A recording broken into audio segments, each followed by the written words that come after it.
Before we start, subscribe to this channel if you enjoy conversations that make you look at your life and your behavior differently. Let me ask you something. Have you ever wondered what your life would look like if you had made one completely different decision? Taken the other opportunity, moved somewhere else, started sooner, chosen a different career, said yes instead of no. Here's the problem. The life you didn't choose gets to remain perfect in your imagination. It never had bills, bad days, boring mornings, mistakes, doubts, or unexpected problems. You only imagine the highlights, and then you compare that perfect imaginary life with the very real, very complicated one you are actually living. Of course, the imaginary one sometimes looks better. Today, I want to talk about why we do this, why it can make a perfectly meaningful life feel disappointing, and what I'm learning about making peace with the roads I didn't take. Part 1. The other life never had to become real. We tend to imagine alternate versions of our lives as if everything would have gone according to plan. If I had started earlier, I'd be further ahead. If I had chosen differently, I'd be happier. If I had taken that opportunity, everything would have worked out. But we rarely imagine the traffic, the stress, uncertainty, mistakes, and ordinary Tuesdays inside that version of life. We imagine the result without imagining the reality required to live it.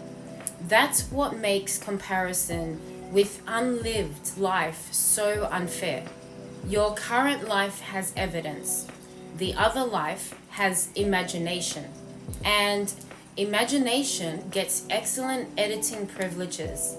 It can remove everything inconvenient and leave only the possibility. So when I catch myself thinking, what if? I'm trying to add another question. What difficulties am I conveniently leaving out of that version? Because maybe the other path would have been wonderful, but it would still have been human. Part 2. Every real decision creates a loss. I think this is one of the reasons big decisions can feel so uncomfortable. We treat choosing as though we are only gaining something. But every meaningful yes also contains a no. Choose one direction and another one closes. Use your time here and you cannot use the exact same time somewhere else. Commit to one project and 10 other ideas remain ideas. And sometimes the sadness we feel after making a decision doesn't mean it was wrong. Sometimes we are simply feeling the loss of the possibilities we didn't choose.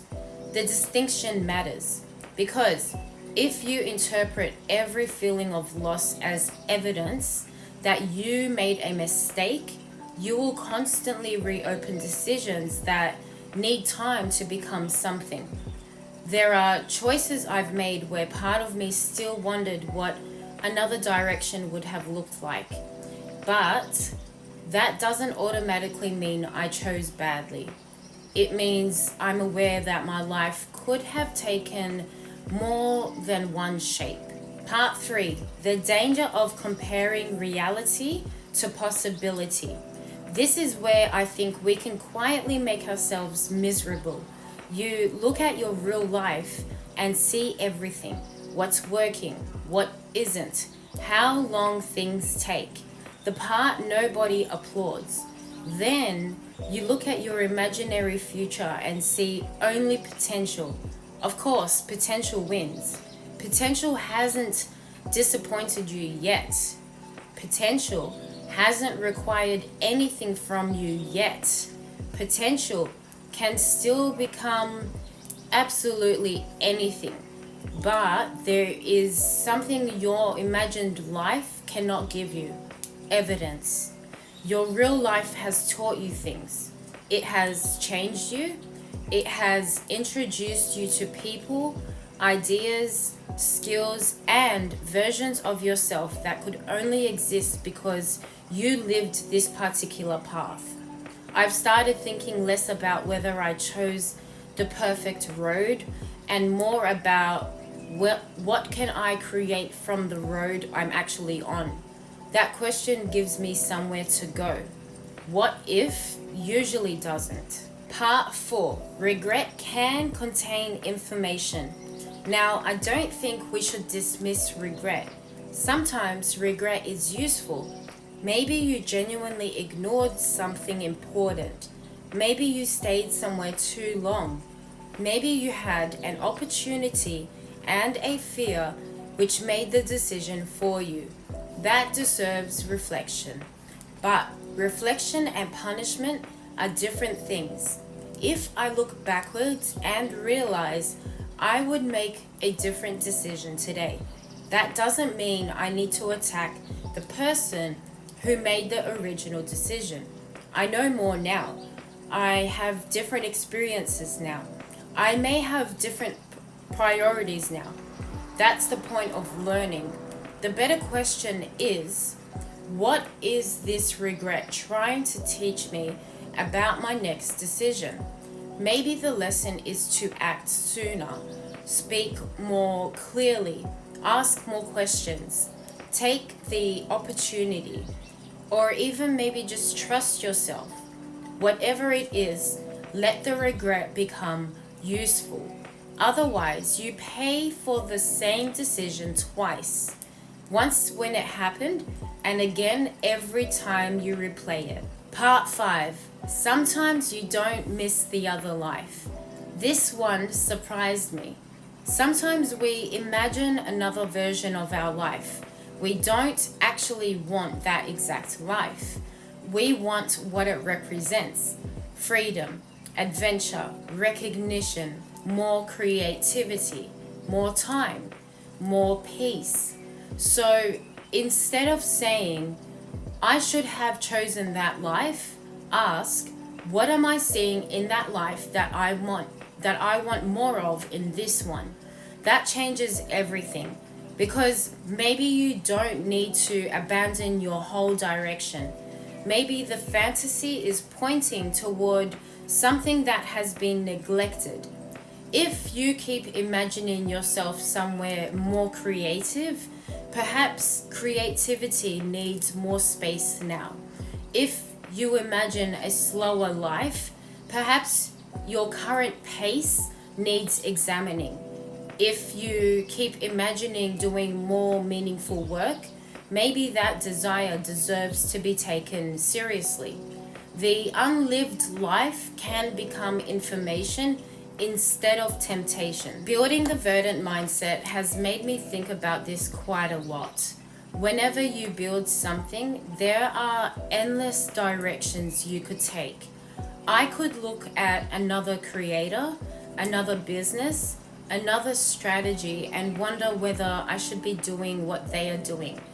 I could imagine the version where I started earlier or knew everything I know now from day one.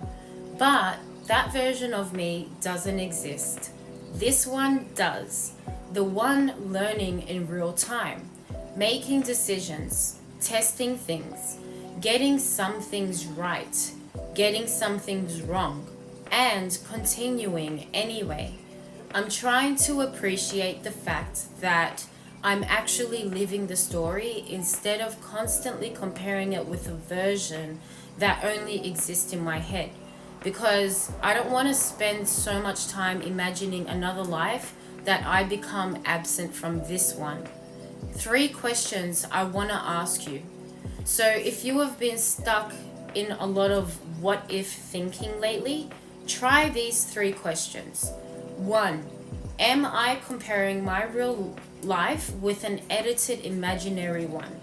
Remember to put the ordinary problems back into the fantasy. 2. What does the other life represent to me? Is it freedom, creativity, security, recognition? because that may reveal what you actually need. And 3, what can I do with the life I have from here? Not 5 years ago, not in the version where everything happened perfectly. From here, with what you know now, with what you have now. What is the next decision available to you? You will probably never know exactly what would have happened if you had chosen differently. And maybe that isn't information you need, because life is not a test where somewhere there is one correct timeline you were supposed to discover. You made choices, you learned, you changed, and you will keep choosing. So respect the roads you didn't take. Learn from the ones you wish you had. But don't become so fascinated by an imaginary life that you stop participating in the one that is actually yours. The life you didn't choose will always have possibilities. The life you did choose has something better. It has the possibility of becoming real. If this brought up some questions about where you are, what you have chosen, and where you want to go next, this is exactly the kind of space I created the Verdant Reset for. It's a free 32-page guided reflection designed to help you step away from the noise and to reconnect with yourself. You can download it free through the link in my bio. And in the comments, answer me this question. What do you want more of in the life you are living now? One word is enough. See you in the next video.